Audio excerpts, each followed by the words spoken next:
جس کے ساتھ وقت گزارا ہے اسی کے سامنے گڑ گڑاؤ. اس پر تمہارے رونے کا اثر ہو سکتا ہے لیکن ہم پر نہیں. روتے ہوئے خدیجہ طلحہ کے قدموں میں گر چکی تھی. وہ ڈری سہمی سی چھوئی منھی سی لڑکی روتے ہوئے کہنے لگی، میں سچ کہہ رہی ہوں، آپ لوگ مجھ سے قسم اٹھوا لیں، میں اٹھانے کو تیار ہوں. اگر آپ لوگ کہیں گے تو میں قرآن پاک پر ہاتھ رکھنے کو تیار ہوں کہ میں جھوٹ نہیں بول رہی. تائیں جان مجھے چھوڑ کر آ گئی تھی. جیسے اس نے یہ الفاظ کہیں پورے مجموعے میں ایک پل کو سکتہ چھا گیا تھا. طلحہ خدیجہ کا چہرہ دیکھنے لگا لیکن تبھی تائی نے معاملے کی نزاکت کو بھانپ کر اپنے ہاتھ سے بات نکلتی دیکھی تو فوراً کہنے لگی، یہ لڑکی جھوٹ بول رہی ہے، یہ ویسی ہی لڑکی نکلی جیسے اس کی ماں تھی. ارے قرآن پہ ہاتھ میں خود رکھوں گی. تائی جان اندر سے قرآن اٹھا کر لی آئیں اور انہوں نے قرآن پاک پر ہاتھ رکھ کر کہا، یہ خدیجہ جھوٹ بول رہی ہے. اس کے بعد خدیجہ نے کچھ بھی بولنا مناسب نہ سمجھا. اس نے خاموشی سادھ لی. تبھی جھوٹی قسم اٹھاتے ایک بار پھر تائی کا وجود نہیں کانپا تھا. بڑوں نے فیصلہ کیا کہ اس کی یہی سزا ہے کہ اس کا نکاح کر کے اس وقت اسے روانہ کر دیا جائے. لیکن یہ خاندان میں سے کوئی بھی خدیجہ کے ساتھ نکاح کرنے کے لیے تیار نہ تھا. خدیجہ بے تحاشا خوبصورت لڑکی تھی. جیسے اسے جوانی کی دہلیز میں قدم رکھا تھا خاندان کی کئی عورتیں اسے اپنی بہو بنانے کو بےتاب تھیں. اس کے نخرے اٹھاتی تھی لیکن خدیجہ نے کبھی کسی پہ دھیان نہیں دیا تھا. بڑی بڑی ہلکی بھری آنکھیں، لمبے بال، سڈول وجود، اور وہ بالکل کسی آسمان سے اتری اپسرا جیسی دکھتی تھی. لیکن وہی عورتیں اس سے منہ موڑ چکی تھیں. اسے یوں بت بنا بیٹھ دیکھ کے تائی نے بڑی نفرت بھرے لہجے میں کہا، اسے ایسے ہی گھر سے نکال نہیں سکتے. کوئی خاندانی مرد اس سے منہ نہیں لگائے گا. بہتر یہ ہے کہ آپ کسی ملازم کو دیکھیں، اسی سے اس کا نکاح پڑھا کر اسے یہاں سے چلتا کریں. یہی اس کی اوقات ہے اور یہی اس کی سزا بھی. ساری زندگی جب ایک 2 ٹکے کے ملازم کے ساتھ رہے گی تو اس کا دماغ ٹھکانے آئے گا. خدیجہ کے پورے وجود میں کرنٹ دوڑ چکا تھا. گھر میں اسی وقت 2 ہی ملازم تھے، چوکیدار تھا اور ایک نوجوان لڑکا جسے پودوں کی تراش خراش کے لیے 2 مہینے پہلے ہی رکھا گیا تھا. خدیجہ کا دل ڈوبنے لگا تھا جب اس کے تایا جان نے حسن نامی ملازم کو آواز دی تھی اور پھر بڑے ہی رعبدار انداز میں کہنے لگے کہ تم نے ہمارا نمک کھایا. اگر چاہتے ہو کہ تمہیں مفت میں ہمارے گھر کی لڑکی مل جائے تو چپ چاپ اسے اپنے نکاح کو میں قبول کر لو. دوبارہ نہ تم یہاں پر اپنی شکل دکھانا اور نہ ہی اسے لے کر آنا. اور وہ ملازم چپ چاپ کھڑا یہ سب کچھ دیکھ رہا تھا. جس طرح خدیجہ کی حالت تھی، اس نے گہری نگاہ خدیجہ پہ ڈالی اور پھر سر جھکا کر اس نکاح کے لیے منظوری دے دی تھی. خدیجہ کو سب کچھ خواب سا لگ رہا تھا. خدیجہ نے خاموشی سے نکاح کیا اور حویلی سے رخصت ہو کر اس کے کچے مکان میں چلی گئی. حویلی سے دکارے جانے کے بعد خدیجہ کا نکاح اسی وقت ایک انتہائی غریب اور کچے مکان والے شخص فہد سے کر دیا گیا. اس کے ساتھ اس کے ٹوٹے پھوٹے مکان میں پہنچ گئے جہاں غربت کی بو فضا میں بسی ہوئی تھی. خدیجہ سیدھی کمرے میں ایک پرانے اور ٹوٹے ہوئے بیڈ کے کونے پہ بیٹھی اپنی قسمت پہ آنسو بہا رہی تھی. اس کے بال بکھرے ہوئے تھے اور کاجل گالوں پر پھیل کر اس کی بربادی کی داستان سنا رہا تھا. اس نے آج کی رات کے لیے طلحہ کے ساتھ بہت کچھ سوچ رکھا تھا. اسے آج کی رات طلحہ کے بہوں میں ہونا تھا لیکن قسمت کو یہ سب منظور نہ تھا. اسے ابھی بھی یہ سب کچھ ایک خواب لگ رہا تھا. کہاں وہ حویلی کے عالیشان کمرے میں رہنے والی اور کہاں وہ ایسا کمرہ جہاں پر زد بلب جھلملا رہا تھا اور پنکھا اس قدر زنگ آلود تھا کہ چل کام رہا تھا اور شور زیادہ پیدا کر رہا تھا. تب خدیجہ کے کان میں ایک سرگوشی گونجی تھی. اسے طلحہ کے وہ الفاظ یاد آنے لگے. شادی کے کچھ روز پہلے جب طلحہ اچانک سے موقع دے کے اس کے پاس چلا آیا تھا. وہ اس وقت کچن میں چائے بنا رہی تھی جب اس نے اپنی تھوڑی خدیجہ کے کندھے میں رکھی اور پھر اپنی بھاری بھرکم سانسیں اس کے چہرے پہ چھوڑنے لگا. خدیجہ میں بتا نہیں سکتا، میں انگلیوں پہ ایک ایک دن گن رہا ہوں. وہ کون سی گھڑی ہوگی جب تم میری باہوں میں ہوگی. تم نہیں جانتی میں نے اپنی فرسٹ ویڈنگ نائٹ کو لے کے کیا کیا سوچ رکھا ہے. میرے جذبات جان جاؤ تو شرم کے ماری پانی پانی ہو جاؤ. خدیجہ کا پورا وجود پسینے کی بوندوں سے تمتمانے لگا تھا. ہڑبڑا کے کہنے لگی، یہ کیسی باتیں کر رہے ہیں آپ طلحہ؟ اگر کسی نے دیکھ لیا تو جایا یہاں سے. تائی جان نے سختی سے منع کیا تھا کہ ہم دونوں ایک دوسرے کو ہرگز نہیں دیکھ سکتے. لیکن وہ اس کے ہاتھ پکڑ چکا تھا. اس سے پہلے کہ وہ اس کے ہاتھ کو اپنے لبوں سے لگاتا، فہد جیسے سودا سلف لینے کے لیے بھیجا گیا تھا وہ سامان لے کے کچن میں داخل ہوا تھا. سامنے ان دونوں کو کھڑا دیکھ کر اس نے فوراً نظریں جھکا لی تھی جبکہ طلحہ اور خدیجہ دونوں ہی ایک فاصلہ برقرار کر چکے تھے. وہ ابھی بھی طلحہ کے خیالوں میں گم تھی. اسی لمحے فہد کمرے میں داخل ہوا. اس نے میلے کچلے لباس میں خدیجہ کی بے بسی کا تماشا دیکھا اور ایک طنزیہ مسکراہٹ کے ساتھ اس کے قریب آیا. اس نے خدیجہ کے بکھرے بالوں کو جھٹکے سے پکڑا اور اس کے چہرے کے قریب جھک کر زہریلے لہجے میں کہا، کیوں میڈم؟ اب چیز چیز کا انتظار کر رہی ہیں؟ کیا تمہیں لگتا ہے یہاں بھی تمہیں حویلی جیسے نوکر ملیں گے؟ اب تم اس ٹوٹے ہوئے مکان کی مالکہ ہو۔ خدیجہ کو اس کی باتیں سن کر بہت حیرانگی ہو رہی تھی۔ یہ وہی فہد تھا جو ان کی حویلی میں رہ کر سارے کام کرتا تھا، اور کبھی اس کی ہمت نہیں ہوتی تھی کہ وہ خدیجہ سے یا گھر کے کسی بھی فرد سے اس لہجے میں بات کرے۔ خطیجہ اپنی سوچوں میں گم تھی کہ فہد نے خدیجہ کے بکھرے بالوں پر اپنی گرفت مزید سخت کر دی۔ اس کا زہریلا لہجہ خدیجہ کے کانوں میں پگھلے ہوئے شیشے کی طرح اتر رہا تھا۔ خدیجہ نے در سے اپنی آنکھیں مینچ لی، مگر اس کے لبوں سے کوئی صدا نہ نکلی۔ وہ غصے سے تڑپ کے کہنے لگا، کب سے تمہیں یہاں پر بت بنا بیٹھا دیکھ رہا ہوں، اب اٹھو گی بھی یا نہیں؟ سارا فرش گندا کر دیا تم نے، کمرے میں بھی تمہارے جوتوں کا کیچڑ لگ چکا ہے، جلدی سے صاف کرو۔ یہاں پر تمہارے لیے میں نے نوکر نہیں رکھے ہوئے جو صفائی کریں گے۔ بھلے میرا گھر چھوٹا ہے، لیکن مجھے گندگی بالکل نہیں پسند۔ خدیجہ تو سمجھ رہی تھی کہ یہ ملازم اسے پا کر اس کے آگے آنکھیں بچھائے گا، اس کے نخرے اٹھائے گا، اس کے آگے جی حضوری کرے گا جیسے وہ حویلی میں کرتا تھا، لیکن شاید وہ ابھی اسے کمتر سمجھنے لگا تھا۔ آخرکار تایا جان نے سب کے سامنے اس پر الزام جو لگائے تھے کہ وہ اپنی عزت کھو چکی ہے۔ کیوں؟ اب کیا حویلی والے طلحہ کا انتظار کر رہی ہو؟ فہد نے تمسخر سے کہا۔ اس کے چہرے کے اتنا قریب ہوا کہ خدیجہ اس کے لہجے کی تپش محسوس کرنے لگی۔ وہ اب کسی اور کا ہو چکا ہے، اور تم اب میری ملکیت ہو۔ اس نے جھٹکے سے خدیجہ کو بیٹھ کے پیچھے کی طرف دھکیلا۔ خدیجہ کا سر لکڑی کے پائے سے ٹکرایا۔ فہد نے اپنے میلے کچیلے کرتے کے بٹن کھولتے ہوئے خدیجہ کی طرف قدم بڑھایا۔ خدیجہ نے خوف سے پیچھے ہٹنے کی کوشش کی، مگر فہد نے آگے بڑھ کر خدیجہ کے کندھے پہ موجود قیمتی دوپٹے کو نوچا اور دور پھینک دیا۔ خدیجہ کے ہاتھ کپا رہے تھے۔ اس نے اپنے لباس کو سمیٹنے کی کوشش کی، مگر فہد کے مضبوط ہاتھ نے اس کی کلائیوں کو جکڑ لیا۔ کہنے لگا، ایک تو زبردستی میرے سر پر مسلط ہو گئی ہو، میرا تو بس نہیں چلا کہ میں کیا ہی کر دوں تمہارے ساتھ۔ میرے سارے پلان چوپٹ کر دیے تم نے، اور یہاں پر منہ بنا کر بیٹھی ہوئی ہو۔ یقین مانو مجھے بے تحاشا غصہ آ رہا ہے اپنی شادی کو لے کر۔ میں نے اتنے خواب سجا رکھے تھے، سوچا تھا یہ کروں گا، وہ کروں گا، ایسے کروں گا، لیکن صرف تمہاری وجہ سے میرے اس گھر میں جانے کے دروازے بند ہو کر رہ گئے۔ جی تو چاہ رہا تمہیں ایک ٹانگ پر کھڑا کر دوں، اور پھر تمہیں ایسی ایسی سزائیں دوں کہ تم پانی تک مانگنا بھول جاؤ، تمہاری آنکھوں کی پتلیاں پھر جائیں۔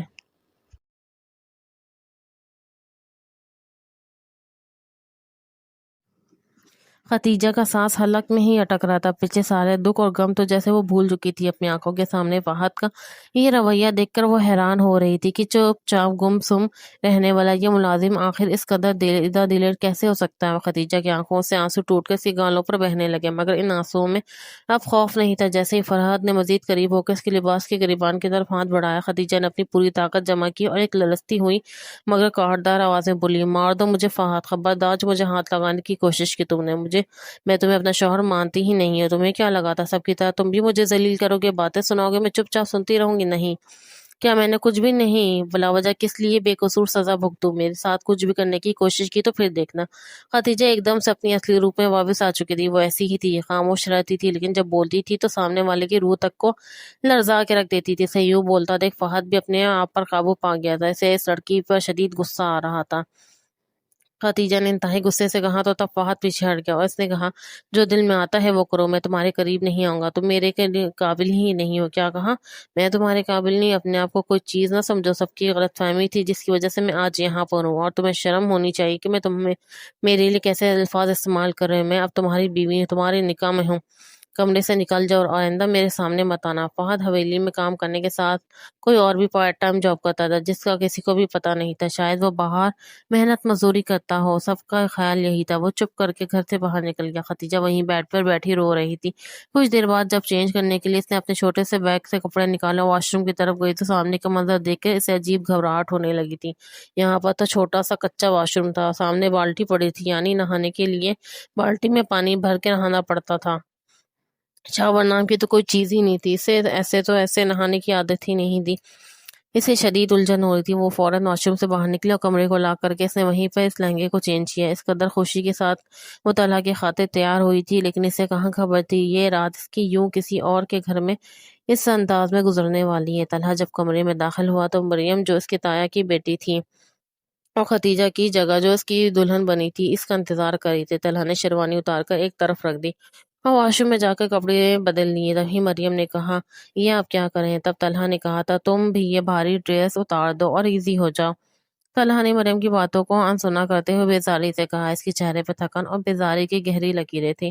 وہ خاموشی سے بیٹھ کے دوسری طرف جا کر لیٹ گیا اور رخ موڑ کر آنکھیں مون کر لی، جیسے اس کمرے میں اور مریم کے وجود سے فرار ہو چاہتا ہو۔ طلحہ نے کوئی جواب نہیں دیا۔ اس پر مریم نے جھٹکے سے اس کے کندھا پکڑ کر اپنی طرف موڑنے کی کوشش کی۔ میری طرف دکھیں، کیا آپ کو نظر نہیں آ رہا میں آپ کے لیے کتنا سج دھج کر بیٹھی ہوں؟ آپ شیروانی اتار کے ایسے سکون سے لیٹ گئے ہیں جیسے کچھ ہوا ہی نہ ہو۔ طلحہ نے بوجھل آنکھیں کھولی اور سپاٹ لہجے میں کہا، مریم میں بہت تھک چکا ہوں، مجھے سونے دو۔ مریم کا موڈ بری طرح سے خراب ہو چکا تھا، کہنے لگی، کیسے سو جاؤں؟ میں آپ کی دلہن بن کر بیٹھی ہوئی ہوں، یہ رات آپ نے میرے ساتھ یادگار بنانی ہے، مجھے منہ دکھائی کا تحفہ دینا ہے، آپ کیسے میرے ارمانوں پہ پانی پھیر سکتے ہیں؟ طلحہ کے دماغ میں تو ابھی تک خدیجہ تھی، وہ اس کو اپنے ذہن سے نکال ہی نہیں پا رہا تھا۔ اس بیڈ پر اس نے اس کے ساتھ یہ رات بتانی تھی، لیکن جس طرح مریم اپنے جذبات کا اظہار کر رہی تھی، طلحہ اٹھ کر بیٹھ گیا۔ اس نے مڑ کر مریم کی طرف دیکھا اور پھر کہنے لگا، مجھے ایسے کیوں لگ رہا ہے جیسے تمہیں پہلے سے ہی پتا تھا تمہاری اور میری شادی ہونی ہے؟ مریم کا تو سانس حلق میں ہی اٹک گیا۔ طلحہ کہنے لگا، شرم نہیں آتی تمہیں؟ اس قدر ایکسائٹڈ کیسے ہو سکتی ہے، وہ بھی ایک لڑکی ہو کر؟ میں خود کو یہ ماننے کے لیے تیار نہیں کر پا رہا کہ تم میری بیوی بن چکی ہو۔ مجھے تو لگا تھا شاید تائی نے زبردستی تمہیں شادی مجھ سے کروائی عزت رکھنے کے لیے، لیکن تم تو یوں خوش لگ رہی ہو جیسے سب کچھ تمہاری مرضی سے ہوا ہو۔ مریم فوراً ہی ہڑبڑا گئی، کہنے لگی کہ میں تو گھر والوں کی خوشی میں خوش ہوں، اب اس ختیجہ نے سب کے منہ پہ کالک تھوپ دی ہے تو میرا تو سب کو احسان مند ہونا چاہیے کہ میں اس خاندان کی عزت رکھنے کے لیے آپ سے شادی کر گئی۔ آپ کو بھی میرے جذبات کا خیال رکھنا چاہیے۔ لیکن طلحہ اسے گھور کر دیکھتا رہا اور دوسری طرف منہ کر کے سو چکا تھا۔ کمرے کی لائٹ بھی اس نے آف کر دی تھی۔ مریم نے منہ بسوڑکے سے دیکھا تھا۔ یہ سب کچھ اس کا اور اس کی ماں کا ہی تو کیا دھرا تھا۔ دونوں ماں بیٹی نے مل کر جو سازش خدیجہ کے لیے رچی تھی، اس میں کامیاب ہو چکی تھی۔ پھر خود کو تسلی دے کر کہنے لگی، کیا ہو گیا جو آج کی رات طلحہ میرے قریب نہیں آئے؟ ساری زندگی انہی کے ساتھ تو رہنا ہے ایک کمرے میں، آج نہیں تو کل ہی صحیح، کل نہ صحیح تو پرسوں طلحہ کو میرے پاس ہی آنا پڑے گا۔ اگلی صبح مریم اور تائی دونوں کا موڈ خراب تھا۔ شاید رات کو ہونے والی ساری بات مریم نے تائی جان کو بتا دی تھی، لیکن طلحہ کو ان باتوں سے جیسے کوئی فرق نہیں پڑتا تھا۔ اسے اپنے اندر بہت زیادہ گھٹن محسوس ہوتی تھی۔ اسے خدیجہ کے ساتھ جو خواب دیکھے تھے وہ سارے چکناچور ہو چکے تھے، اور اب اسے ان سب باتوں سے کوئی فرق نہیں پڑتا تھا۔ خدیجہ نے جیسے ہی غسل خانے کا دروازہ کھولا، وہاں کے حالات دیکھ کر اس کے ماتھے پہ بل پڑ گئے۔ سامنے ایک پرانی رنگ اتری ہوئی بالٹی پڑی تھی اور صابن دانے میں صابن کا ایک چھوٹا سا گھسا ہوا ٹکڑا موجود تھا۔ دیوار پر لگی ٹوٹی سی پانی مسلسل ٹپک رہا تھا، جس کی آواز خاموش واش روم میں خدیجہ کے اعصاب ہتھوڑے کی طرح لگ رہی تھی۔ اس نے گہرے غصے میں ایک لمبا سانس لیا اور باہر نکل آئی۔ اس کا لہجہ دو ٹوک اور فیصلہ کن تھا۔ میں اس طرح کے محل کی عادی نہیں ہوں، نہ یہاں بالٹی ڈھنگ کی ہے، نہ صابن، اور یہ ٹوٹی، یہ تو مسلسل بہہ رہی ہے۔ مجھے یہ سب ابھی بدلا ہوا چاہیے۔ اسے کچن کی طرف اشارہ کرتے ہوئے مزید کہا، اور صرف واش روم ہی نہیں، اس گھر کا کچن تو دیکھو تو لگتا ہے برسوں سے کسی ترتیب کا منہ نہ دیکھا ہو۔ مجھے نہانے کے لیے شاور اور نیا سامان چاہیے، اور کچن کا انتظام بھی فوری طور پر درست ہونا چاہیے۔ میں یہاں اس بدنظمی میں ایک پل بھی نہیں رہ سکتی۔ خدیجہ فہد کا تو جیسے 36 کا آنکڑا تھا۔ بات بات پہ بحث کرنا اور ایک دوسرے کی بات کو کاٹنا روز کا معمول بن چکا تھا، لیکن اب کچھ دنوں سے گھر کی فضا بدلنے لگی تھی۔ خدیجہ جو کبھی کسی کام کو ہاتھ نہیں لگاتی تھی، اب سارا دن گھر کو سنوارنے میں مگن رہتی، کبھی کچن کی ترتیب ٹھیک کرتی تو کبھی واشنگ ایریا کی ٹوٹی ہوئی چیزیں بدلوا کے اسے چمکانے میں لگی رہتی۔ ایک دن جب خدیجہ کچن میں برتنوں کو نئی ترتیب دے کے پسینہ پوچھ رہی تھی اور ساتھ ہی فہد کے کسی پرانی بات پہ شکایت کر رہی تھی، تو فہد نے آگے سے بحث کرنے کی بجائے سے دیکھ کے ایک گہری مسکراہٹ دبا لی۔ خدیجہ نے حیرت سے دیکھا اور تڑک کر بولی، آپ مسکرا کیوں رہے ہیں؟ میں یہاں اتنی محنت کر رہی ہوں اور آپ کو مذاق سوجھ رہا ہے؟ فہد کی مسکراہٹ اور گہری ہوئی۔ اسے خدیجہ کا یہ بدلا ہوا روب، اس کا گھر کو اپنا سمجھ کر سنبھالنا اور چھوٹی چھوٹی باتوں پہ اس کا حق جتانا بہت بھلا لگ رہا تھا۔ اس نے سوچا کہ جو خدیجہ کبھی کام کے نام سے گھبراتی تھی، آج وہ اس گھر کو ایک خوبصورت آشیانہ بنا رہی ہے۔ اس نے کچھ کہے بغیر وہاں سے جاتے ہوئے دل میں کچھ سوچا۔ وہ صحن میں بیٹھی تنہی کپڑے دھونے میں مصروف تھی۔ نل سے گرتے ہوئے پانی کی شور سے اسے اپنے پیچھے آتی آہٹ سنائی نہیں دی، یا شاید وہ جان بوجھ کر انجان بن رہی۔ کام کے دوران اس کے کپڑے جگہ جگہ سے گیلے ہو کر اس کے وجود سے چمٹ رہے تھے اور پیشانی پر پسینے کی ننھی ننھی بوندیں چمک رہی تھی۔ فہد وہیں دہلیز پر رک گیا۔ اسے یاد آیا کہ کیسے کچھ دن پہلے تک وہ اس بات پر بضد تھی کہ اسے یہ سب کام نہیں آتے اور وہ کبھی نہیں کرے گی۔ لیکن آج اسے یوں محنت کرتے دیکھ اسے اپنی آنکھوں پر یقین نہیں آ رہا تھا۔ اس کی نظریں ساکت تھیں، جن میں حیرت بھی تھی اور ایک انجانی سا ستائش بھی تھا۔ وہ خاموشی سے اسے دیکھتا رہا۔ اس کی جھکی ہوئی پلکیں اور پانی سے بھیگ گئے ہاتھ اس بات کی گواہی دے رہے تھے کہ حالات اب بدل رہے ہیں۔ وہ ضدی لڑکی بھلا سمجھوتا کرنا سیکھ گئی تھی، اور یہی بدلاؤ فہد کے دل میں جمی برف پگھلانے کے لیے کافی تھا۔ رات کے سناٹے میں مچھروں کی بھنبھناہٹ نے اسے بے چین کر رکھا تھا۔ فہد نے اسے کروٹیں بدلتے دیکھا تو رہا نہیں گیا۔ اتنے زیادہ مچھر ہیں، میں کل کسی اچھے پنکھے کا انتظام کر دوں گا، اس نے دھیمی آواز میں کہا۔ وہ کچھ نہ بولی، بس خاموشی سے سنتی رہی۔ سارا دن کام کر کے تھک جاتی ہے، اوپر سے یہ مچھر۔ تم چاہو تو میرے پاس آ کر لیٹ جاؤ، کوئی بات نہیں، میرے ساتھ لیٹ جاؤ۔ اس کی آواز میں ایک عجیب سی اپنائیت تھی، جیسے وہ سارے فاصلے مٹانے کا ارادہ کر چکا ہو۔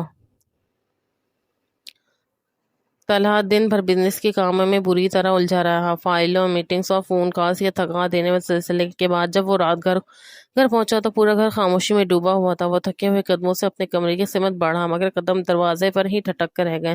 سامنے اس کی بیوی بیڈ پہ نیم دراز، ہاتھ میں ریموٹ تھا، ہمیں بڑے توجہ سے ٹی وی پر ڈرامہ دیکھنے میں مگن تھی۔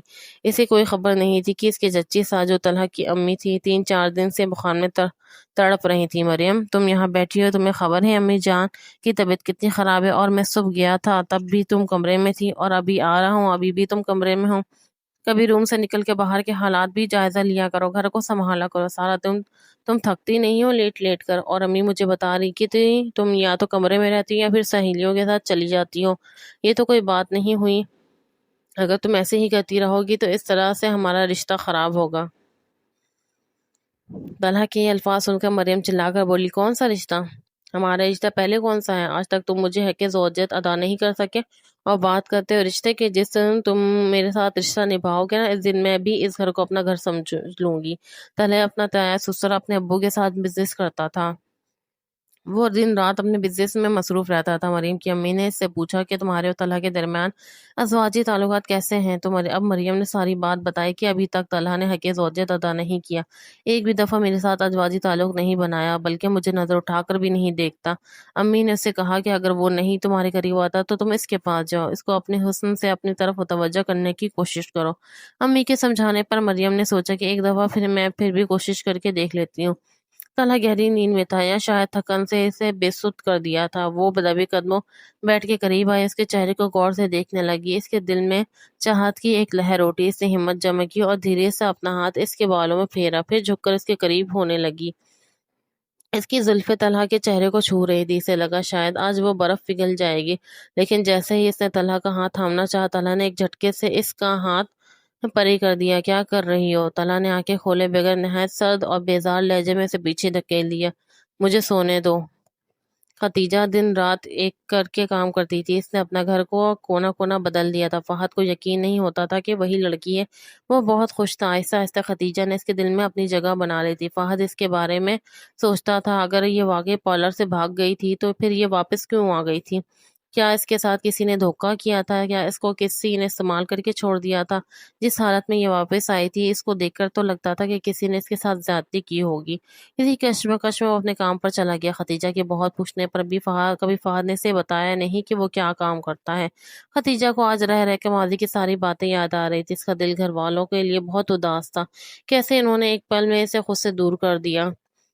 آج یادوں کی گٹھری کھلی تو رکنے کا نام نہیں لے رہی تھی۔ تائی امی کا رویہ کسی ناسور سے کم نہیں تھا۔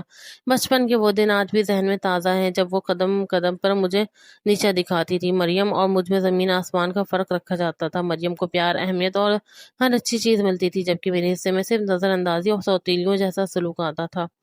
تائی امی نے ہمیشہ مجھے بتایا کہ میری ان کی نظر میں کوئی وقت نہیں، لیکن ان کی نفرت کی انتہا تو میری شادی والے دن ہوئی۔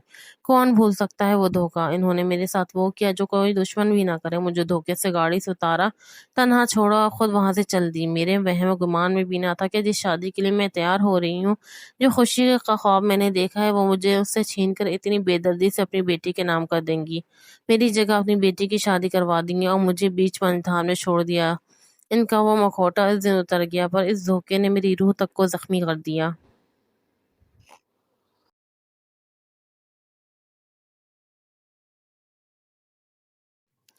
خدیجہ نے اپنی ڈائری میں فہد کے بارے میں لکھا، کیسے وہ میں دل میں گھر کر رہا۔ خدیجہ کے کمرے کی کھڑکی کے پاس کھڑی باہر پھیلتے اندھیرے کو دیکھ رہی تھی، بالکل ویسے ہی جیسے اس کے دل میں اداسی پھیل رہی تھی۔ وہ بار بار فہد کے بارے میں سوچ کر خود کو ملامت کر رہی تھی۔ تبھی دروازے پہ دستک ہوئی۔ میڈم، کسی کی آواز نے اس کے خیالوں کا تسلسل توڑا۔ خدیجہ نے پلٹ کے دیکھا۔ جی کیا بات ہے؟ ملازم نے بڑے احتیاط سے ایک خوبصورت سا بیگ اور کچھ سامان میز پہ رکھا اور کہا، میڈم آپ پریشان نہ ہو، صاحب نے کہا ہے وہ جلد آ جائیں گے، انہوں نے فی الحال آپ کے لیے سامان بھیجا ہے۔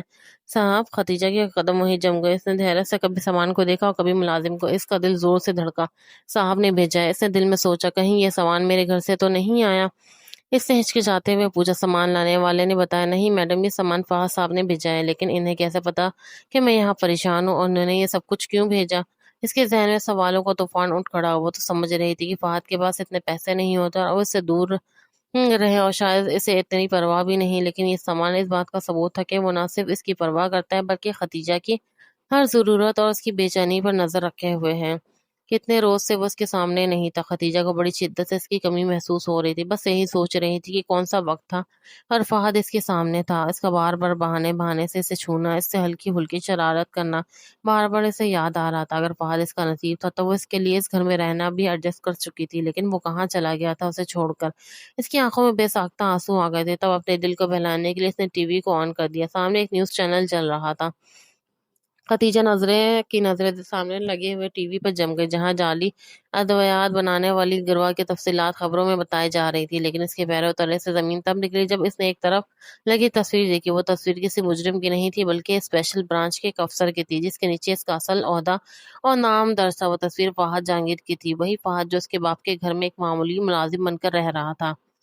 یہ کیسے ممکن ہے؟ خدیجہ کی حلق میں کانٹے سے چبھ گئے۔ Fahad special secret branch officer? اس کا ذہن تیزی سے ماضی کی طرف گیا۔ ہر وقت الرٹ رہنا، تائے جان کی ہر حرکت پر نظر رکھنا اور کاروبار میں نقصان کا بہانہ کر کے انہیں روکنا۔ خدیجہ کے ابو اور اس کے تائے جان اکٹھے کاروبار کرتے تھے، طلحہ بھی ان کے ساتھ ہی مل کر کام کرتا تھا۔ خدیجہ شروع سے سنتی آئی تھی کہ طلحہ اور اس کے تائے میں اکثر بحث ہو جاتی ہے کاروبار کو لے کے۔ خدیجہ کا ایک چاچو اور ایک تائے جان تھے، طلحہ اس کے چاچو کا بیٹا تھا۔ خدیجہ کا ابو کاروبار کے سلسلے میں اکثر باہر ممالک آتا جاتا رہتا تھا۔ پاکستان میں جتنا کاروبار تھا، اس کا تائے جان اور طلحہ دونوں مل کر دیکھتے تھے۔ وہ جانتی تھی اس کے تائے جان اور طلحہ کا کاروبار کے معاملے میں اتنی زیادہ نہیں بنتی۔ طلحہ اکثر کہتا تھا، تائے جان، جو دوائیاں ہم لوگ تیار کرواتے ہیں، مجھے شک ہے ان میں کچھ دوائیاں ایسی ہیں جن سے دوسروں کی جان کو خطرہ ہو سکتا ہے۔ لیکن تائے جان ہمیشہ اس کی بات کو ٹوک دیتے تھے۔ پکڑے جانے والے گروہ کی تفصیل سن کر خدیجہ کو اور بھی حیرانگی ہوئی، کیونکہ وہ بار بار اس کے تائے کا نام لے رہے تھے۔ اسے اب سمجھ آیا کہ فہد ملازم بن کے ان کے گھر میں کیوں رہ رہا تھا۔ وہ کسی بڑے مشن پر تھا اور شاید تائے جان کا کاروبار یا ان کے ارد گرد کے لوگ اس کیس کی زد میں تھے۔ وہ ایک پولیس افسر ہے اور میرے باپ کے گھر میں ملازم بن کے رہا، اس کا مطلب ہے کہ گھر میں کوئی ایسی بات ہے جس کی تلاشی وہ لے رہا ہے۔ خوف اور حیرت کی لہر خدیجہ کے پورے وجود میں دوڑ گئی۔ اسے سمجھ نہیں آ رہا تھا کہ وہ فہد کی اس حقیقت پہ خوش ہو یا اس خطرے سے ڈرے جو اس کے گھر کے اوپر منڈلا رہا تھا۔ وہ بھی تحاشا گھبرا چکی تھی، کتنے روز سے اس نے فہد کو دیکھا نہیں تھا۔ تبھی باہر آسمان پہ گہرے بادل منڈلانے لگے، ایک دم سے بجلی کڑکنے لگی، تیز طوفان آ چکا تھا۔ خدیجہ ڈر گئی تھی، اسے اس موسم میں بے تحاشا خوف آتا تھا۔ وہ کمرے میں دبک کر بیٹھی تھی، آنکھوں میں آنسو سے رہ رہ کر اسے فہد ہی یاد آ رہا تھا۔ جب دروازہ پوری قوت سے بجنے لگا باہر جس قدر تیز طوفان تھا، اس میں اتنی ہمت نہیں تھی کہ وہ جا کر دروازہ کھول سکے۔ اسے ڈر بھی لگ رہا تھا، تبھی اسے تیز طوفانی بارش پہ کوئی دیوار پھنا کر اندر آتا ہوا محسوس ہوا۔ وہ کانپ کر فوراً دروازے کے پیچھے چھپک گئی۔ جیسے ہی بھاری بھرکم قدموں کی آواز سنائی دی، وہ رونے لگی تھی، لیکن جیسے ہی اس نے دروازہ کھلتے دیکھا تو اپنا چہرہ ہاتھوں میں چھپا لیا۔ ڈر کر اپنی آنکھوں سے ہاتھ ہٹائے تو سامنے کوئی اور نہیں بلکہ فہد جہانگیر کھڑا تھا۔ اسے گھبرایا ہوا دیکھ کر فوراً اسے اپنے سینے سے بھیج چکا تھا۔ خدیجہ اس کے بازوؤں سے لگ کر خود بھی مکمل طور پر بھیگ چکی تھی۔ وہ رونے لگی تھی، سینے پہ مکے مار کے کہنے لگی، یہ کہاں چلے گئے تھے آپ؟ ذرا احساس نہیں ہے ہوا میرا اس گھر میں اکیلی میں کیسے رہوں گی؟ دن رات میرے جاگتے ہوئے گزرے، مجھے خوف آتا تھا، اور آپ مجھ سے بالکل بھی محبت نہیں کرتے، نہ آپ مجھے بیوی نہیں مانتے، نہ جس روز میں اس گھر میں آئی ہوں تب سے ہی میں نے کہا تھا آپ مجھے طلاق دے دے، لیکن بلکہ جان سے ہی مار دے، ختم کر دے مجھے۔ لیکن وہ اس کے لبوں پر ہاتھ رکھا چکا تھا، کہنے لگا، چپ، بالکل چپ، تم بالکل اکیلی نہیں تھی، اور یقیناً ٹی وی پر مجھے دیکھ بھی چکی ہوگی کہ میں کون ہوں۔ وہ روتے ہوئے کہنے لگی کہ آپ نے مجھ سے اپنی حقیقت کیوں چھپائی فہد؟ بہت گہری سانس خارج کر کے کہنے لگا، میں ایک دم سے اپنے آپ کو تمہارے سامنے ظاہر نہیں کرنا چاہتا تھا۔ میں پہلے تمہیں پرکھنا چاہتا تھا، اس کے بعد میں تمہیں بتانا چاہتا تھا۔ اس گھر میں ٹریننگ سسٹم لگا ہوا ہے، کیمرے نصب میں پل پل تم اپنی نگرانی میں رکھے ہوئے ہیں. اس نے جہاں جہاں خفیہ کیمرے لگائے تھے سب کچھ اس کے سامنے رکھ دیا اور وہ حیران ہو رہی تھی. وہ اسے بتانے لگا کہ میرے ڈپارٹمنٹ میں جاب لگی ہے اور پچھلے 6 سال سے میں اس ڈپارٹمنٹ کا حصہ ہوں. تبھی مجھے تمہارے تاجن کا کیس سونپا گیا تھا. وہ پتہ نہیں کتنے سالوں سے جعلی دوائیاں بنا کر لوگوں کی جان لے رہے ہیں، لیکن گورنمنٹ کے پاس یا کسی ڈپارٹمنٹ کے پاس ان کے خلاف کوئی ثبوت نہیں تھا، اس لیے مجھے مجبوراً بھیس بدل کے تمہارے گھر رہنا پڑا. یہ سب سن کر وہ بہت حیران ہوئی. اس نے پوچھا کیا طلحہ بھی اس سارے کے کام میں ملوث ہے؟ فلاحت نے بتایا نہیں، طلحہ کو اس بارے میں کچھ بھی پتہ نہیں ہے. طلحہ کے تایا اور مریم کے ابو کو پولیس نے پکڑ لیا تھا. سارے گھر والے بہت پریشان تھے، لیکن مریم کو دکھ دیکھ کر نہیں لگ رہا تھا کہ اس کو اپنے باپ کے پکڑے جانے کا کوئی بھی پریشانی ہے. رات کو طلحہ جب کمرے میں آیا تو مریم نے سی گرین کلر کی نائٹی پہنی ہوئی تھی، جس میں اس کا سارا جسم بہت نمایاں ہو رہا تھا. مریم بھی بلا کی خوبصورت تھی. یہ الگ بات تھی کہ طلحہ ہمیشہ سے خدیجہ کو چاہتا تھا، لیکن مریم میں کسی قسم کی کوئی کمی نہیں تھی. آج وہ بہت خوبصورت لگ رہی تھی، لیکن طلحہ بہت زیادہ پریشان تھا. طلحہ نے مریم سے کہا کہ تمہیں اپنے باپ کے پکڑے جانے کی کوئی پریشانی نہیں؟ تب مریم نے کہا نہیں، مجھے تو صرف ایک ہی پریشانی ہے، اور وہ یہ ہے کہ آپ مجھے اپنی باہوں میں بھر کر پیار کیوں نہیں کرتے؟ ابھی تک تو ہم نے سہاگرات بھی نہیں منائی ہے. تب طلحہ سے کہتا ہے کچھ تو شرم کرو، تم کتنی بے حس ہو. مریم نے کچھ نہ کہا، بس ایک دلکش مسکراہٹ کے ساتھ طلحہ کے قریب آئے اور صوفے پہ بیٹھ کے طلحہ کے گود میں اس طرح بیٹھی کہ اس کا چہرہ طلحہ کے بالکل سامنے آ گیا. طلحہ نے اسے دور کرنے کی کوشش کی، مگر وہ اس کی گود میں تھی. مریم طلحہ کے ہونٹوں کے قریب سرگوشی کرتے ہوئے بولی طلحہ تم نہیں جانتے میں نے اس رات کے لیے کتنی منتیں کی ہیں. وہ خدیجہ جسے تم ڈھونڈ رہے ہو اب کسی اور کی دنیا کی مسافر ہے، مگر میں تمہارے سامنے ہوں، تمہارے حق حلال کی بیوی. مریم اس وقت بالکل پاگل ہو رہی تھی. اسے ایسا لگ رہا تھا جیسے اس نے نشہ پی رکھا ہو. مریم نے اپنے نرم ہاتھ طلحہ کے گریبان میں ڈالا، اس کے سینے کی دھڑکنوں کو محسوس کرنے لگی. طلحہ کا سانس سکڑنے لگا تھا. مریم کے وجود کی تپش اور اس کی خوشبو اس پر ایک سحر طاری کر رہی تھی. طلحہ کے احتجاج کرنے والے الفاظ اس کی حلق میں دب رہ گئے، کیونکہ مریم نے بڑی بے باکی سے اپنے لب اس کے لبوں پر رکھ دیے تھے. ایک ایسا لمس تھا جس نے طلحہ کے اندر چلنے والے خیالات کا طوفان کو ایک دم تھما دیا تھا. طلحہ کو مریم میں خدیجہ نظر آ رہی تھی. طلحہ مدہوش ہونے لگا تھا. اسے سمجھ نہیں آ رہا تھا کہ یہ حقیقت ہے یا کوئی خواب. مریم کا لمس اتنا گہرا اور اس کی قربت اتنی شدید تھی کہ طلحہ کی مزاحمت آہستہ آہستہ دم توڑنے لگی. مریم نے جب محسوس کیا کہ طلحہ اس کے سحر میں خو رہے تو اس نے اپنے ہاتھ سے اس کے بالوں میں پیوس کر دیا اور اسے اپنی گرفت میں مزید کس لیا. مریم مدھم مدھم تھرتھراتی آواز میں بولی اب کہو طلحہ کہ ابھی بھی تمہیں کوئی اور یاد ہے؟ اب تو تم صرف میرے ہو، تمہارا ہر سانس، تمہاری یہ دھڑکن سب میری گواہی دے رہی ہے. طلحہ کی آنکھیں موندی جا رہی تھی. مریم کی نائٹی کا ریشمی لمس اور اس کے وجود کی خوشبو سے تنگ کمرے کی فضا میں جنون عشق کی طرح پھیل چکی تھی. وہ بھول گیا وہ کہاں ہے. اس لمحے صرف وہ دونوں تھے اور ایک ایسی سچائی تھی جسے جھٹلانا طلحہ کے بس میں نہیں رہا تھا. اس نے بے اختیار اپنے ہاتھ مریم کے گرد پھیلا دیے، جیسے اب اس مدوشی میں خود کو بہنے سے روکنا نہ چاہتا ہو. اس پیار کی تپش بہت جان لیوا تھی. طلحہ مکمل طور پر مریم کا ہو چکا تھا. اگلی صبح مریم نے گلی بالوں کے ساتھ جا کر اپنی ماں کی گردن میں ہاتھ ڈال کر اشارے میں سب بتا دیا، جس سے تائی جان بہت مطمئن تھی اور آج وہ فخر محسوس کر رہی تھی کہ انہوں نے جیسے کوئی مارکا مار لیا. خدیجہ جس رات گاڑی سے اتری تھی، اگلی صبح طلحہ کو کچھ یاد نہیں تھا کہ رات کو اس کے مریم کے دوران کیا کچھ ہو چکا تھا. طلحہ نے اپنے ابو کی مدد سے اپنا کاروبار الگ سے شروع کیا لیا. تائے کو نہ صرف سزا ہوئی بلکہ ان کا سارا سرمایہ ضبط کر لیا گیا، لیکن مریم اور تائی جان پریشان تو تھی، لیکن ان کو حویلی طلحہ کی صورت میں مل چکی تھی. مریم اکلوتی تھی اور اس لیے تائی جان نے اسے سر پر چڑھا رکھا تھا. اسے نہ تو گھرداری آتی تھی، نہ ہی اس میں کسی کے رشتے کی تمیز تھی، جبکہ اس کے مقابلے میں خدیجہ بہت سمجھدار اور سلجھی ہوئی تھی، اور یہ بات کبھی تائے سے حذر نہیں ہوئی تھی. اس لیے انہوں نے سب پری پلاننگ کر کے خدیجہ اور طلحہ کو الگ کیا تھا. خدیجہ اور فہد کے درمیان کے فاصلے جو سمٹ رہے تھے ایک دفعہ پھر سے بڑھ گئے جب خدیجہ کو پتہ چلا کہ فہد دھوکے سے ان کے گھر میں رہ رہا تھا. خدیجہ اور فہد جس علاقے میں رہتے تھے وہاں اکثر لوڈ شیڈنگ رہتی تھی. فہد بیڈ پہ لیٹا کسی گہری سوچ میں گم تھا جب خدیجہ کھڑکی کے قریب کھڑی چاند کو دیکھ رہی تھی. دونوں کے درمیان ایک عجیب سا تناؤ، خاموشی تھی، جیسے ایک دوسرے کو بہت کچھ کہنا چاہتے ہوں مگر الفاظ ساتھ نہ دے رہے ہوں. اچانک خدیجہ کی نظر دیوار پر پڑی جہاں ایک بڑی سی چھپکلی تیزی سے اس کی طرف سرک رہی تھی. خدیجہ جیسے چھپکلی سے بچپن سے سخت خوف آتا ہے، اسے دیکھتے ہی ساکت رہ گئی. ابھی وہ پیچھے ہٹنے کا سوچ ہی رہی تھی کہ چھپکلی دیوار سے پھسلی اور سیدھا خدیجہ پہ گرنے لگی.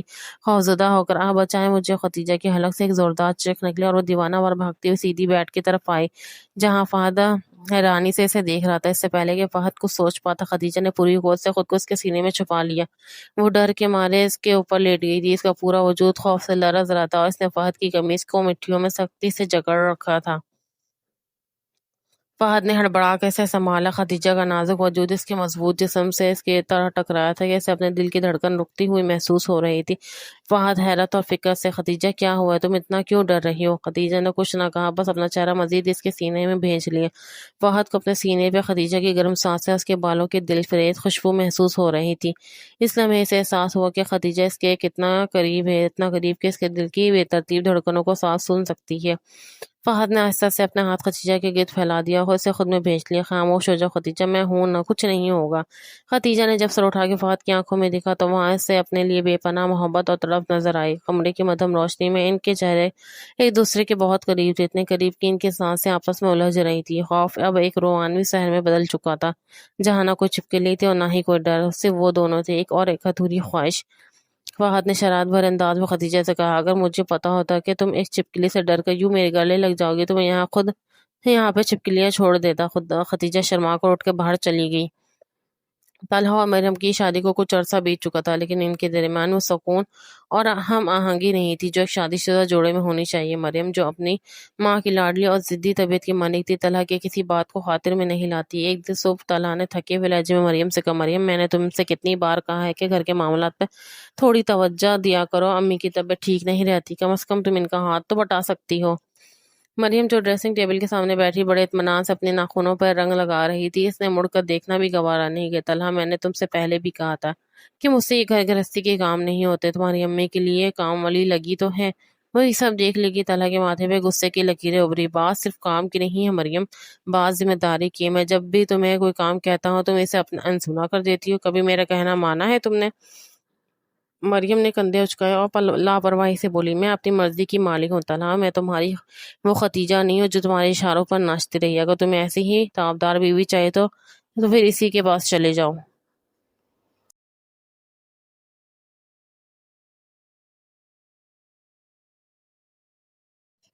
مریم کا یہ تلخ جواب طلحہ کے دل پر نشتر کی طرح لگا۔ وہ گھر کو سنبھالنا تو دور کی بات ہے، طلحہ کی ایک جائز بات ماننے کو بھی اپنی توہین سمجھتی تھی۔ گھر بکھرا رہتا تھا، کچن کا نظام درہم برہم تھا، مگر مریم کو صرف اپنی آرائش اور اپنی اناخت سے مطلب تھا۔ طلحہ کو شدت سے احساس ہونے لگا تھا اس نے کیسی عورت سے نازہ جوڑ لیا جس کے دل میں اپنوں کا احترام اور نئی گھر بسانے کی تڑپ ہے۔ شام کا وقت تھا، طلحہ دفتر کے کاموں سے تھکا ہار گھر لوٹا۔ وہ خاموشی سے اپنے کمرے کی طرف بڑھا، مگر جیسے ہی دروازے کے قریب پہنچا اسے اندر سے مریم اور تائی کی ہنسنے اور باتیں کرنے کی آواز سنائی دی۔ طلحہ کی قدم وہیں رک گئے جب اس نے خدیجہ کا نام سنا۔ مریم فاتحانہ لہجے بولی: امی، اب مانے یا نہ مانے، آپ نے کمال کر دیا۔ وہ بیچاری خدیجہ تو سوچ بھی نہیں سکتی تھی کہ اس کی اپنی تائی اس کے خلاف ایسا جال بنیں گی۔ اس پر وہ جھوٹا الزام لگا کر اسے گھر سے نکلوایا۔ ہائے، میرا تو راستہ ہی صاف ہو گیا۔ مریم کی امی فخر سے ہنستے ہوئے بولی: بیٹی، میں نے تیرے لیے اپنا سارا تجربہ داؤ پہ لگا دیا تھا۔ مجھے تو پتا تھا طلحہ اسے پسند کرتا ہے، اس لیے جب تک اسے بدنام نہ کر دیا جائے وہ کبھی تیرے نام کا قبول نہیں کرتا۔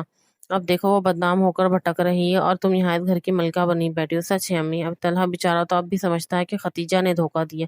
میں جتنا مرضی دفتر میں تھک کر آئے یا مجھ سے کام کا کہیں، مجھے کیا پرواہ، میں نے تو اسے پا لیا، بس یہی میرے لیے کافی ہے۔ وہ ساری زندگی اسی پچھتاوے میں گزارے گا اور میں اپنی مرضی کی زندگی جیوں گی۔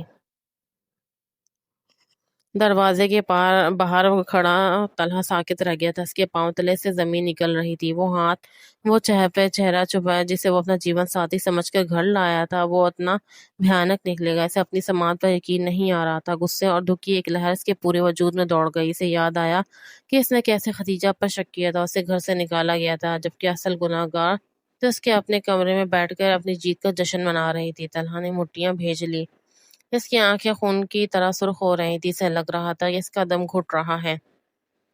جیسے ہی طلحہ کمرے میں داخل ہوا، مریم اور اس کی ماں کے چہروں کے رنگ اڑ گیا، اس کی ہنسی وہیں دب کر رہ گئی۔ طلحہ کی سرخ آنکھیں اور چہرے پہ چھائی نفرت بتا رہی تھی کہ وہ سب سن چکا ہے۔ تو یہ ہے تم دونوں کی حقیقت، میں نے سوچا بھی نہیں تھا کہ تم دونوں ماں بیٹی مل کر اتنا بڑا کھیل کھیلو گی۔ تائی امی، آپ تو ایک ماں تھیں۔ مریم نے گھبرا کر کچھ کہنا چاہا، مگر طلحہ نے ہاتھ کے اشارے سے اسے روک دیا۔ بس مریم، اب ایک لفظ ہی تمہاری زبان سے نکلا تو شاید میں اپنا ضبط کھو دوں۔ تم نے اور تمہاری ماں نے میرے ساتھ جو کیا وہ دھوکہ نہیں بلکہ ایک ایسا گناہ ہے جس کی معافی شاید خدا بھی نہ دے۔ جس رشتے کی بنیاد ہی جھوٹ پر اور سازش پر رکھی گئی تھی وہ رشتہ کبھی پنپ ہی نہیں سکتا۔ طلحہ، میری بات تو سنیں، میں نے یہ سب آپ کے لیے کیا کیونکہ میں محبت کے نام پر کسی کی زندگی تباہ کرنا محبت نہیں، جنون اور گھٹیا پن ہے۔ سنو، آج اور اسی وقت میں تم سے رشتہ ختم کرتا ہوں۔ میرے دل میں تمہارے لیے جو تھوڑی بہت جگہ تھی وہ بھی تمہاری ان باتوں نے ہمیشہ کے لیے ختم کر دی ہے۔ تم دونوں جب تک چاہو اس گھر میں رہ سکتی ہے۔ تم دونوں کو سڑک پہ نہیں پھینکوں گا۔ جو بھی ضرورت ہوگی تمہیں ملتی رہے گی۔ انسانیت کے ناطے میں اپنا فرض پورا کروں گا، لیکن یاد رکھنا میرا آج سے تم دونوں سے کوئی تعلق نہیں۔ نہ میں تمہارا شوہر ہوں، نہ تم میری بیوی۔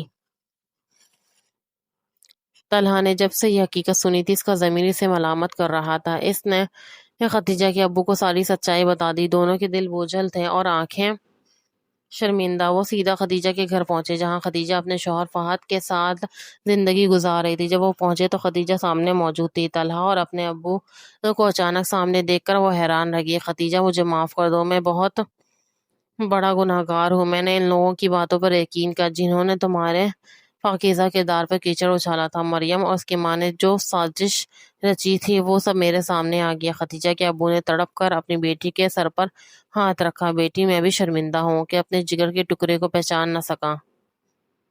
ہم سب تمہارے مجرم ہیں۔ خدیجہ ساکت کھڑی یہ سب سن رہی تھی۔ اس کی آنکھوں سے آنسو بہہ نکلے۔ اسی اثنا میں فہد کمرے کے دروازے پہ آ کھڑا ہوا۔ وہ خاموشی سے ان کی باتیں سن رہا تھا، لیکن اب اسے معلوم ہوا کہ خدیجہ کے خلاف ہونے والی تمام باتیں محض ایک گھناؤنی سازشیں تھیں۔ تو اسے اپنی بیوی پر ایک عجیب سا سامان محسوس ہونے لگا۔ طلحہ سر جھکائے خدیجہ کے سامنے کھڑا تھا۔ اس کی آنکھوں میں ندامت کے آنسو تھے اور وہ بار بار خدیجہ سے اپنی نادانی کی معافی مانگ رہا تھا۔ خدیجہ نے گہرا سانس لیا اور چند لمحے خاموش رہنے کے بعد طلحہ کی طرف دیکھا۔ طلحہ، میں نے آپ کو معاف کیا۔ میرے دل میں اب آپ کے لیے کوئی شکایت، کوئی میل نہیں ہے۔ جو کچھ ہوا اس میں اللہ کی مرضی سمجھ کر قبول کر چکی ہوں۔ طلحہ کے چہرے پہ تھوڑی سی سکون کی لہر آئی۔ اسے لگا شاید اب خدیجہ واپس لوٹ آئے گی، لیکن خدیجہ کے اگلے جملوں نے اسے حقیقت کے آئینہ دکھا دیا۔ لیکن طلحہ، معافی کا مطلب یہ نہیں کہ میں سب کچھ بھول کر واپس لوٹ آؤں۔ میں اس انسان کو چھوڑ کر کہیں نہیں جا سکتی۔ فہد نے مجھے اس وقت اپنایا تھا جب میرے اپنے خون نے مجھ سے منہ موڑا تھا۔ جب مجھ پر تہمت لگی تھی تو انہوں نے میرا ہاتھ تھاما تھا، مجھے اپنے گھر میں وہ عزت دی جس کی میں حقدار تھی۔ خدیجہ، وہ سب بس ایک غلط فہمی تھی، ایک سازش تھی۔ غلط فہمی ہو یا سازش، آزمائش کے اس وقت میں آپ نے مجھ پہ اعتبار نہیں کیا۔ رشتہ تو اسی دن ٹوٹ گیا تھا طلحہ۔ اب میں فہد کی بیوی ہوں اور میری دنیا انہی سے شروع اور انہی پر ختم ہوتی ہے۔ انہوں نے مجھے اجڑنے سے بچایا اور اب میں زندگی کی آخری سانسیں تک ان کے وفادار رہوں گی۔ طلحہ خاموشی سے خدیجہ کو دیکھ رہا تھا۔ اسے احساس ہوا کہ اس نے خدیجہ کو نہیں بلکہ ایک ایسی ہستی کو کھوج دیا ہے جو اب کسی اور کے ماتھے کا جھومر بن چکی ہے۔ فہد نے جب خدیجہ کی یہ باتیں سنی تھی، اس کی آنکھوں میں خدیجہ کے لیے محبت اور احترام پہلے سے بھی اور زیادہ بڑھ گیا۔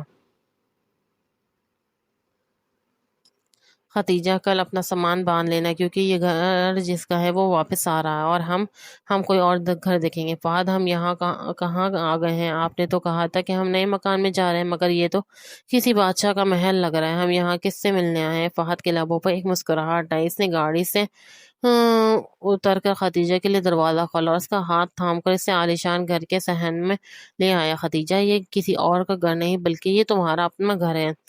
جس چھوٹے سے مکان میں ہم اب تک رہ رہے تھے وہ دراصل میرے ایک دوست کا تھا جو میں نے صرف کچھ وقت کے لیے مانگا ہوا تھا۔ میں چاہتا تھا کہ تم مجھے میری دولت یا رتبے مرتبے کی وجہ سے نہیں بلکہ میری شخصیت کی وجہ سے پہچانو۔ خدیجہ ساکت کھڑی اس عالیشان عمارت کو دیکھ رہی تھی۔ اسے اپنی سماعت پہ یقین نہیں آ رہا تھا۔ میں دیکھنا چاہتا تھا کیا تم تنگی کی حالت میں بھی میرا ساتھ دو گی، اور تم نے ثابت کر دیا کہ تمہاری محبت مخلص ہے۔ خدیجہ، میں نے تمہیں اس وقت اپنایا جب سب نے چھوڑ دیا، اور اب میں تمہیں وہ تمام خوشیاں اور عزت دینا چاہتا ہوں جس کی تم حقدار ہو۔ یہ گھر، یہ سامان، یہ سب تمہارے قدموں میں ہے۔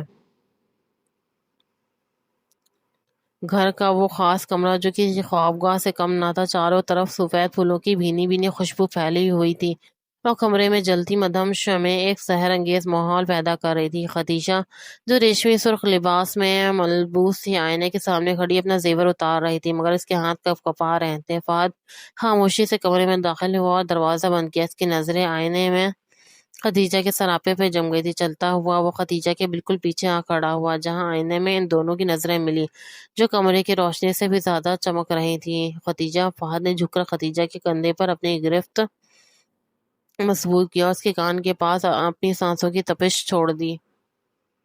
خدیجہ نے بے اختیار اپنی آنکھیں موند لی۔ اس کے وجود میں ایک سنسنی سی دوڑ گئی۔